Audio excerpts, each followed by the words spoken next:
Halo guys, Assalamualaikum.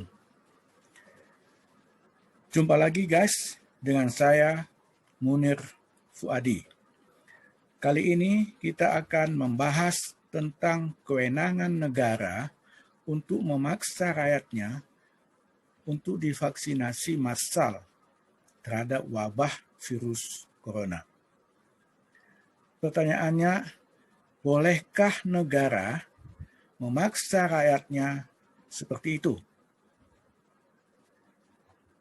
Pembahasan ini dilakukan secara objektif ilmiah.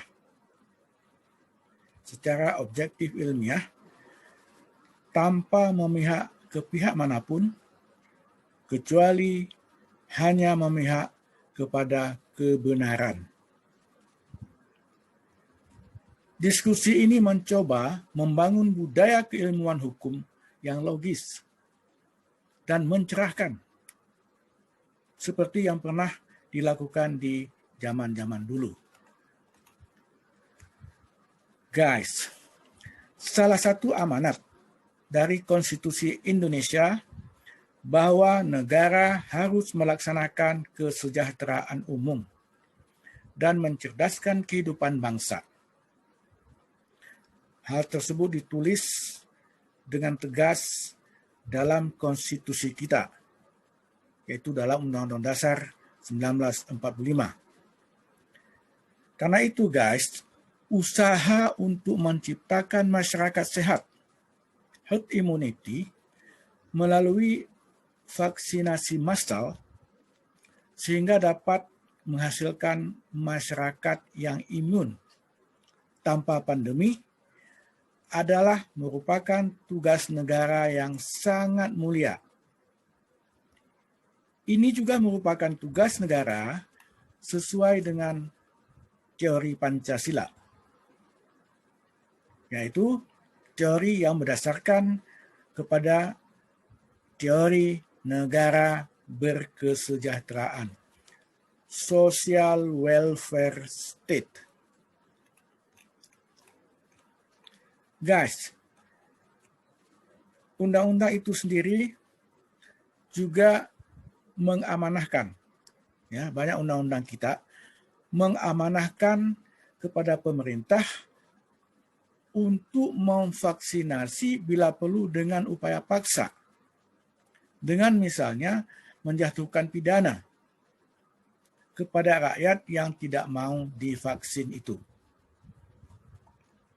Dalam hal ini, Indonesia memiliki undang-undang tentang kesehatan.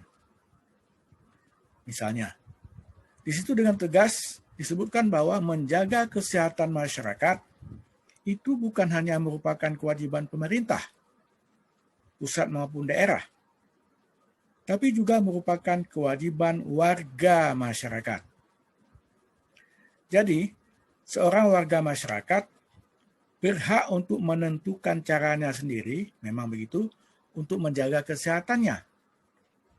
Tapi di lain pihak, pada saat yang bersamaan, dia juga wajib menjaga kesehatan bersama masyarakat. Karena itu, guys, tidak seorang pun berhak menolak vaksinasi. Ingat nih, karena menolak divaksin akan sangat berbahaya bagi warga masyarakat sekitar, kecuali ada alasan logis untuk menolaknya yang bisa diterima dan dibuktikan secara keilmuan. Kemudian guys, sesuai dengan Undang-Undang Karantina Kesehatan, barang siapa yang menolak divaksin atau menghalang-halangi pelaksanaan karantina diancam dengan hukuman penjara dan denda, saudara-saudara. Atau terkena ancaman penjara dalam Kitab Undang-Undang Hukum Pidana (KUHP) karena telah menghalang-halangi tindakan pemerintah dalam menjalankan tugasnya sesuai undang-undang.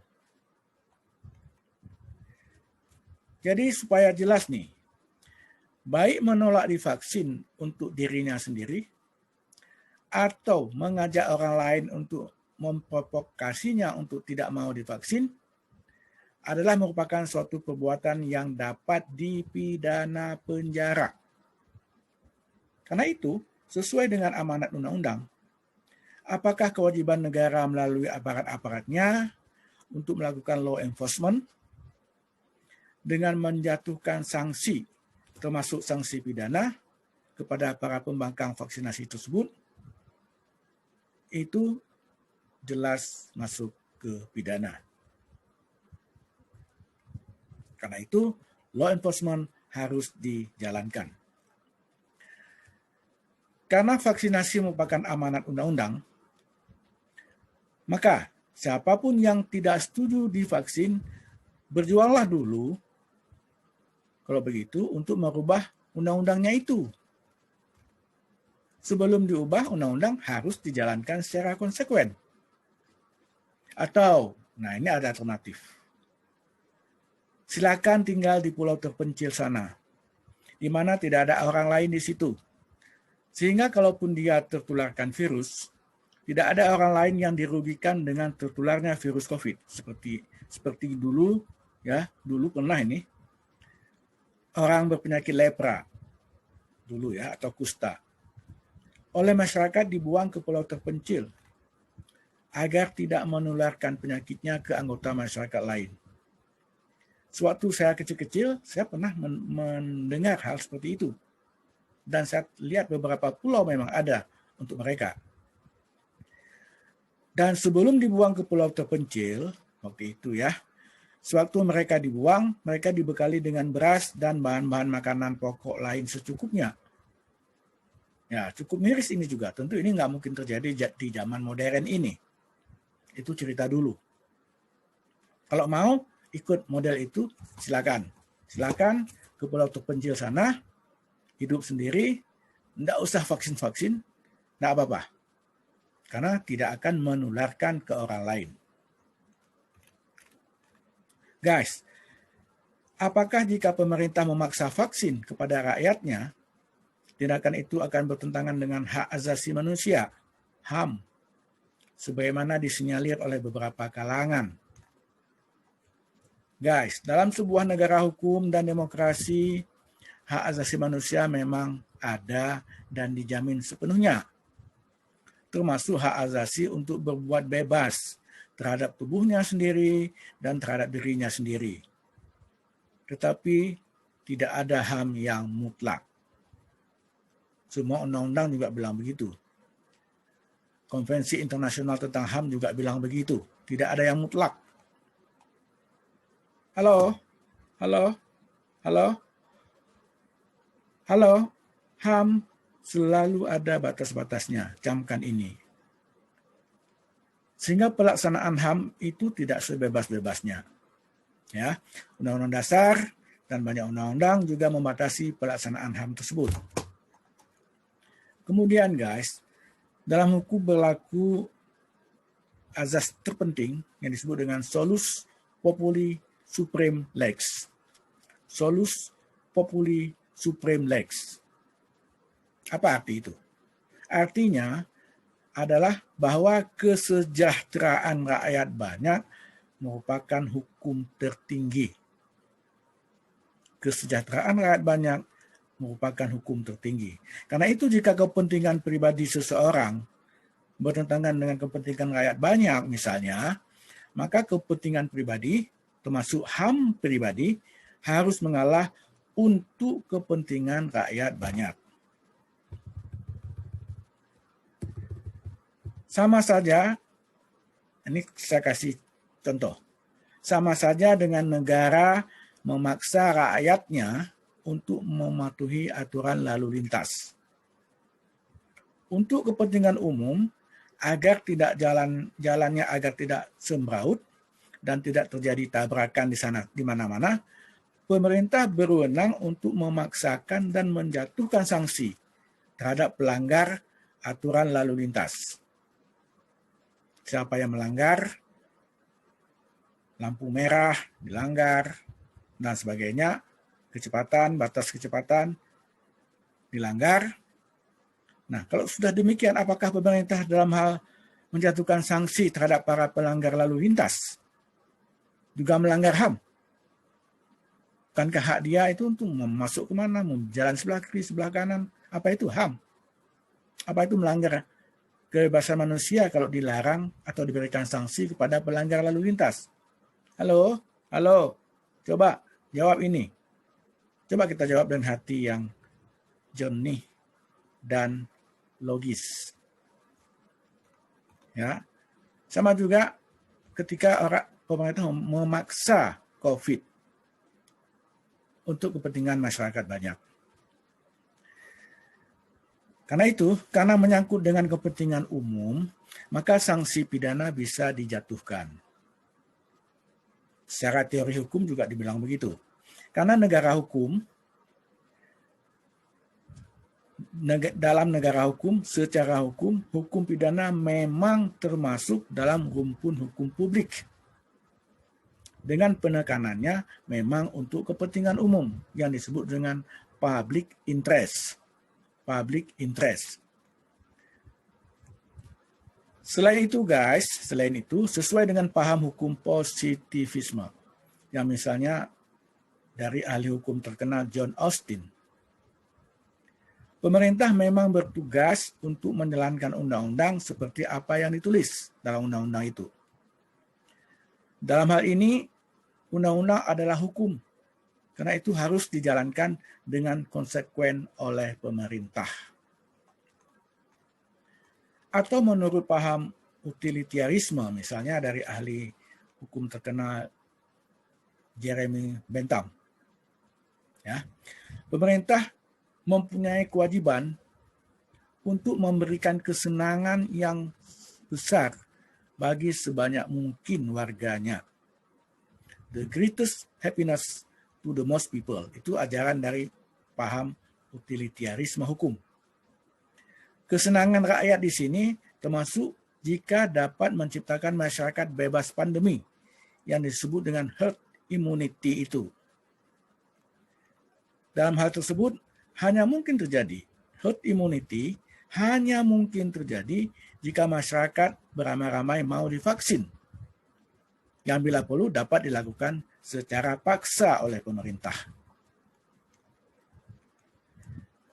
Jadi, melalui pendekatan hukum dengan berbagai teori hukum dan undang-undang, kesimpulannya masyarakat wajib patuh, mandatori, wajib patuh untuk menjalankan vaksinasi untuk sebuah pandemi, untuk sebuah penyakit taun. Dengan di lain pihak, pemerintah dapat melakukan upaya paksa dengan menjatuhkan pidana bagi anggota masyarakat yang membangkang, sesuai dengan kewenangan yang dimiliki oleh pemerintah dan tentu saja sesuai dengan hukum yang berlaku. Guys, halo, dengar ini. Kewajiban vaksinasi bukan hanya diwajibkan di Indonesia saja, tetapi juga diwajibkan di hampir seluruh negara di dunia ini. Bukan hanya Indonesia. Karena ini untuk kepentingan rakyat banyak. Cuma bedanya, di negara lain tidak terlalu heboh-heboh seperti di Indonesia. Itu bedanya. Karena di negara Indonesia ini, yang mengatur rakyat kadang-kadang ya, yang mengatur rakyat itu lebih bukan pemerintah kadang-kadang, tapi hoax yang ada di sosmed itu. Itulah yang mengatur kita. Makanya kita jadi kacau-kacau begini terus. Karena itu, mari kita rame-rame untuk ikut vaksinasi yang telah dicanangkan oleh pemerintah. Yuk ya, mari rame-rame, mari kita rame-rame. Rame-rame kita ikut vaksinasi yang telah dicanangkan oleh pemerintah. Karena vaksinasi itu tidak sakit kok. Tidak sakit, saudara-saudara. Hanya seperti digigit semut. Seperti digigit semut saja. Ya. Daripada Anda tertular COVID, sakitnya sangat luar biasa. Kalau Anda merasakan tertular COVID, sakitnya amat luar biasa, bahkan nyawanya taruhan. Nah, sekarang saya tanyakan, mana yang lebih baik? Mana lebih baik? Divaksin atau terkena COVID? Apalagi vaksinasinya itu digratiskan oleh pemerintah. Jadi kita rakyat ini gampang saja sebenarnya. Kita rakyat tinggal datang untuk divaksin, jepret, sudah selesai, pulang. Apa susahnya? Kenapa jadi masalah? Coba. Jadi, saya sih berharap sekali ya, sebagai warga negara, saya berharap Anda, masyarakat semua, janganlah mendengar ocehan-ocehan provokator di luar sono yang tidak senang, bahkan dengki kepada pemerintah yang selalu menghujat pemerintah. Antara lain yang secara naif menolak vaksinasi itu. Mereka tidak mempedulikan kepentingan masyarakat banyak, para provokator itu. Mereka hanya memikirkan dirinya sendiri atau kepentingannya sendiri. Oke guys, sampai di sini dulu pembahasan kita kali ini. Dari saya, Munir Fuadi. Insya Allah di lain kali kita sambung dengan topik yang lain lagi.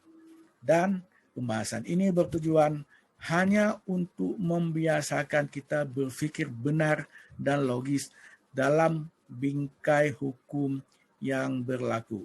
Semoga tercerahkan. Wassalamualaikum.